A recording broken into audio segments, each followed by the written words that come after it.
Paz e graça, seja bem-vindo ao Quatro Evangelhos, Rivelem aqui. As formas que o inimigo usa para trabalhar na nossa vida.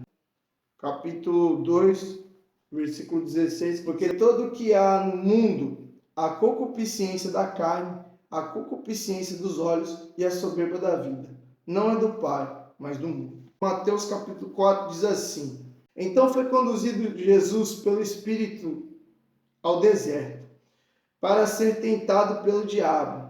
E tendo jejuado 40 dias e 40 noites, teve fome. E chegando-se ele, o tentador, disse: Se tu és o filho de Deus, manda que essas pedras se transformem em pães. Ele, porém, respondendo, disse: Está escrito: Nem só de pão viverá o homem, mas de toda a palavra que sai da boca de Deus. Então o diabo o transportou a uma cidade santa e colocou sobre um pináculo do templo e disse-lhe: Se és tu o filho de Deus, lança-te daqui abaixo, porque está escrito: aos seus anjos dará ordem ao teu respeito, para não tomar para tomar nas tuas mãos, para que não tropece em alguma pedra. E disse-lhe Jesus: também está escrito: não tentarás o Senhor teu Deus. Novamente o transportou o diabo a um monte alto e mostrou-lhe todos os reinos de todo o mundo e a glória deles. E lhe disse: tudo isso te darei se prostrar-me e adorares. Então lhe disse Jesus: vai-te, Satanás, porque está escrito: ao Senhor teu Deus adorarás, e só a ele servirás. Então o diabo deixou, e eis que chegaram os anjos e o serviram. O primeiro ponto que eu quero abordar com vocês é acerca da concupiscência da carne. O que é uma concupiscência? É um desejo desenfreado mediante ao quê? A uma natureza carnal que a gente tem. Nem quando ele vira e fala para ele assim, diz: se tu és o filho de Deus, manda que dessa pedra se tornem pães, que é o primeiro tema. Tornar-se pão a pedra é uma concupiscência da carne. Por quê? É um desejo, é uma necessidade. Então a primeira coisa que a gente aplica lá, que João nos ensina na sua epístola, é exatamente isso.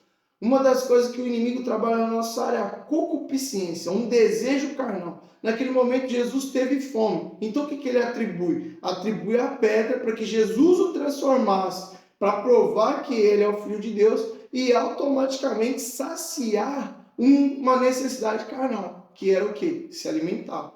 E aí como que Jesus combate isso? Que ele nos ensina através da sua palavra, dizendo que nem só de pão viverá o homem, mas de toda palavra que procede de Deus. E aos seus anjos lhe dará ordem ao teu respeito, para que não tropece para com teu pé em pedra alguma.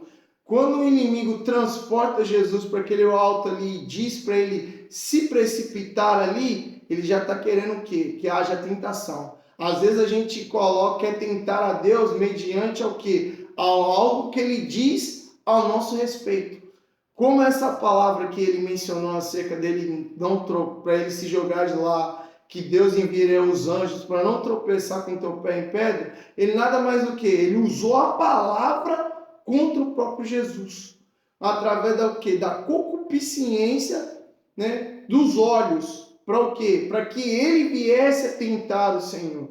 E aí você vê que de novo Jesus usa a palavra para confrontar o inimigo, que não tentarás o Senhor teu Deus.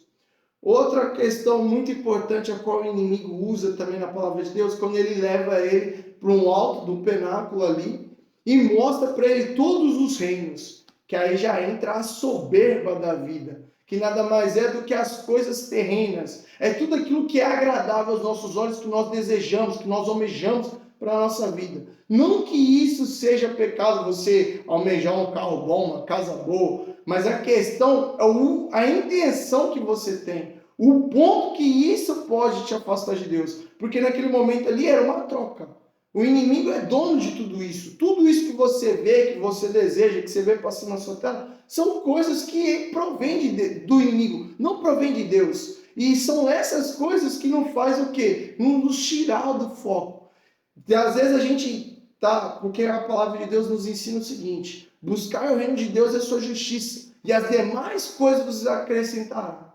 Então, quando ele fala para buscar o reino, ele está dizendo que o quê? As nossas necessidades, aquilo que a gente precisa, ele vai preencher. E o único objetivo é só buscar ele. Só que quando a gente começa a buscar as demais coisas e deixa o reino em segundo plano, a probabilidade da gente se afastar de Deus é grande. E aí você vai ver que ele fala para ele, ó, sai para fora, Satanás, isso aqui não vai me engambelar, não. Entendeu?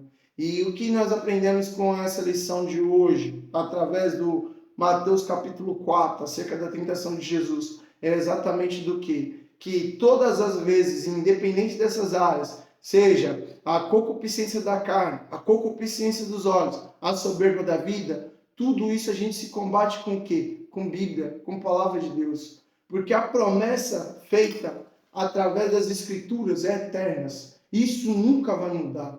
Tudo que você vê nos dias de hoje está se cumprindo aqui. E para que a gente possa viver isso aqui, a gente deve viver em uma vida de renúncia e obediência, segundo a vontade de Deus e o querer de Deus. Paz e graça, seja bem-vindo ao 4 Evangelhos, Rivelino aqui. Que Deus vos abençoe.